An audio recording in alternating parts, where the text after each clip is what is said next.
Hello student, कैसे हैं आप। नेक्सस एजुकेशन पॉइंट में आपका स्वागत है। आज हम बात करेंगे एमपीएससी 007 भारत में सामाजिक आंदोलन और राजनीति। इग्नू यूनिवर्सिटी टॉपिक है राज्य और बाजार के बीच संबंध बताइए। तो राज्य और बाजार का जो टॉपिक है ये भी मोस्ट इम्पोर्टेंट है। चलिए देखते हैं। समाज और अर्थव्यवस्था में आ रहे परिवर्तनों ने विभिन्न देशों की सामूहिक कार्रवाई के आधार पर कार्य करने वाले सामाजिक समूहों की संख्या में इजाफा किया है। इनका उदय भूमंडलीकरण के इस नए समय में राज्य एवं बाजार की परिवर्तित हुई स्थितियों के आधार पर हुआ है। तो आपको पता ही है, आज वर्तमान समय में जो भूमंडलीकरण और वैश्वीकरण की नीति को जो अपनाया जा रहा है, इससे राज्य का जो स्वरूप है वो बिल्कुल निरंतर बदलता जा रहा है, जिससे कि आज जो बड़ी बड़ी कंपनियां अपने अपने काम को अंजाम देती है, राज्य का कार्य क्षेत्र सीमित हुआ है, जिससे सरकार की आय बढ़ी है और भूमंडलीकरण के दौर पर राज्य एक शक्ति के रूप में उभरे हैं और केंद्र की शक्ति कम हुई है। और भूमंडलीकरण के दौर पर राज्य ने विभिन्न सामाजिक संगठनों जैसे मजदूर संगठनों जैसे जो सामाजिक समूह होते हैं उनका उदय किया है, जिसके कारण ये जो समूह हैं वो व्यक्तियों के हितों के लिए प्रयत्नशील रहते हैं। स्वतंत्रता प्राप्ति के पश्चात प्रथम 2 दशकों तक राज्य विकास परियोजना का मुख्य आधार कर्ता धर्ता रहा है। यानी पहले राज्य यानी समाजवाद को अपनाया गया था और समाज ही सब कुछ सारे कार्य करता था यानी राज्य। मगर 1989-90 के बाद भारत के अंदर भूमंडलीकरण की नीति को अपनाया गया। कानूनों की सीमाओं में रहते हुए बाजार क्षेत्र में अहम भूमिका निभाई। 90 के दशक से शुरू हुए उदारीकरण के बाद मुख्य तौर से इस दौर में राज्य की भूमिका में कमी आई और बाजार की शक्ति में वृद्धि हुई। राज्य किसे कहते हैं? राज्य भारतीय राज्य की प्रकृति, स्वायत्तता और क्षमता को समझने के लिए 2 दृष्टिकोण अपनाए हैं। पहला मार्क्सवाद तथा दूसरा गैर साम्यवादी।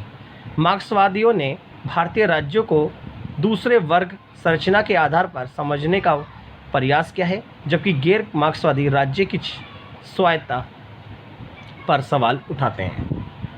और आपको पता ही है राज्य क्या होता है। बाजार उदारीकरण की शुरुआत से पहले नीति प्रतिपादन में बाजार की भूमिका नगण्य थी, यानी बहुत ही ज़्यादा कम थी। राज्य ही मुख्य व्यवसायिक एवं मतलब सभी व्यवसाय का कार्यपालक था। विकास एवं लोकतंत्र को बढ़ावा देने वाले राज्य का विकल्प तलाशने की प्रक्रिया में विद्वानों के एक समूह ने बाजार को एक बेहतर विकल्प के रूप में पेश किया। तो पहले उदारीकरण की नीति से पहले भारत के अंदर एक समाजवाद को अपनाया गया था, जिसके तहत सारे उत्पादन और वितरण जो थे वो उस राज्य के द्वारा किए जाते थे। लेकिन यानी जितनी भी बाजार का कर्ता धर्ता होता था वो होता था राज्य। मगर समय 1990 के दशक के बाद जब उदारीकरण की नीति आई तो बहुत सारे जो विद्वान थे उन्होंने बाजार को एक नए रूप में प्रेजेंट किया, जिसके कारण हमने अपनी नीति में बदलाव लिया। राज्य के इस विकल्प की तीखी आलोचना भी हुई, परंतु विरोध के बावजूद भारत में केंद्र तथा राज्य सरकारी बाजारवादी नीतियों को बढ़ावा दिया गया। तो इससे हमने नई आर्थिक नीति को अपना लिया। राज्य, बाजार और सामाजिक आंदोलन, चलिए एक एक करके पॉइंट क्लियर करते हैं। प्रारंभ में बाजार अर्थव्यवस्था राज्य पर निर्भर थी। राज्य के कायदे कानूनों के दायरे में थोड़ी बहुत स्वायत्तता बाजार को भी प्राप्त थी। तो पहले जो थी 90 से पहले भारत में समाजवाद था और सब कुछ अर्थव्यवस्था और उत्पादन वितरण पर सरकार का स्वामित्व था और कायदे कानून ज़्यादा चलते थे, लेकिन फिर भी बाजार को थोड़ी बहुत स्वतंत्रता दी गई थी इसके अंदर। नेक्स्ट है बाजार व्यवस्था राज्य व्यवस्था की तुलना में कमज़ोर स्थिति में था। नीति निर्माण तथा नीति प्रतिपादन में बाजार अर्थव्यवस्था की कोई हिस्सेदारी नहीं थी। तो यहाँ पर सब कुछ सरकार करती थी। तो यहाँ पर उत्पादन वितरण में केवल सरकार का ही स्वामित्व था और सरकार जो भी काम करती थी वो जनता के लाभ के कार्य करती थी और इसके अंतर्गत बाजार अर्थव्यवस्था का कोई रोल नहीं होता था।